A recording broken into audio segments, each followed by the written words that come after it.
Hello everyone, Dr. Asandra here. I've been getting a lot of inquiries about what supplements and vitamins that I take daily to help me stay healthy, keep me looking young, and also keep my energy high. First thing I always suggest is vitamin D, about 5,000 units a day.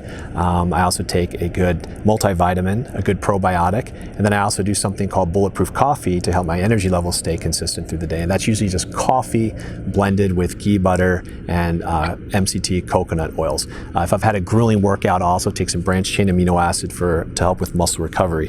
At the end of the day, I usually take a supplement called Relora. This really helps with cortisol levels and anxiety and helps you get really peaceful rest. And then lastly, I do some lavender essential oils to help my body cool down and remain calm, but it also helps me sleep a lot better. This is what I use daily. I usually help my patients find what supplements work best for them, and when they come in, I usually help them determine what's going to fit with their daily routine and help them stay healthy.